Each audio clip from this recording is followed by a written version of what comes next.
Copenhagen does actually reach the deal we want, it will be a recognition that we are in a deep, deep, deep hole here.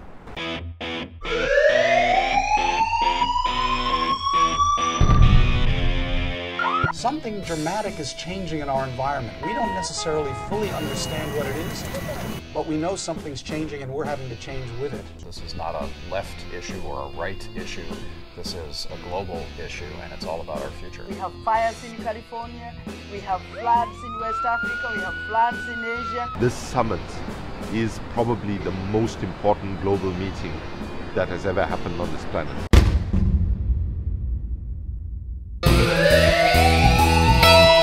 It's crucial to get a good agreement and an effective agreement in Copenhagen because we have very little time left. I think it's obvious today that it must be taken concrete decisions in Copenhagen, in which we have to ensure that emissions of greenhouse gases globally.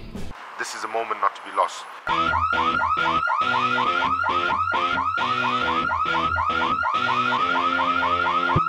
Very difficult situations arising if we don't take action. This is an urgent justice issue, a moral issue, a values issue.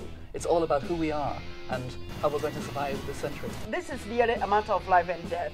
So it is extremely important for governments and for the people of the world to be on the right side. This is not a test. We repeat, this is not a test.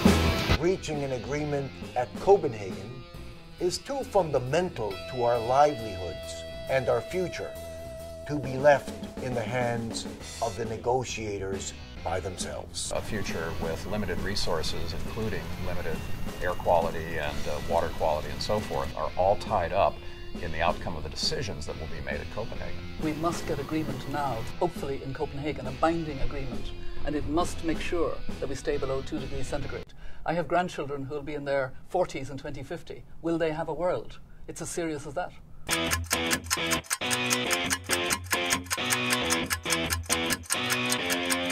The 50 poorest countries are responsible for less than 1% of the global warming. So the very poorest are finding that instead of being able to reach the Millennium Development Goals, they're being pushed back by our emissions. We have to back up our words with action. What we have to do in the less than 70 days ahead of us now, before the Copenhagen summit, is to put maximum pressure on every government on the planet.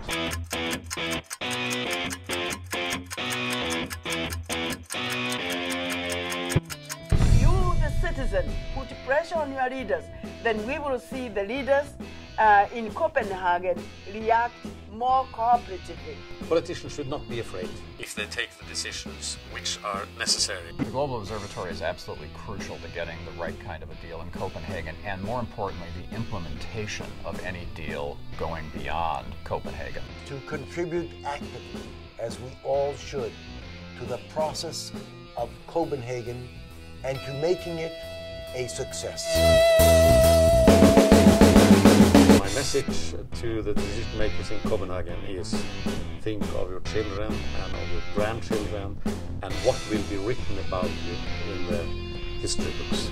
Don't you recognize that before you're a member of government and before you're a member of a business entity, that you are first and foremost a human being, first and foremost a citizen, that you have children, you have grandchildren, you have as much stake in protecting this planet for future generations.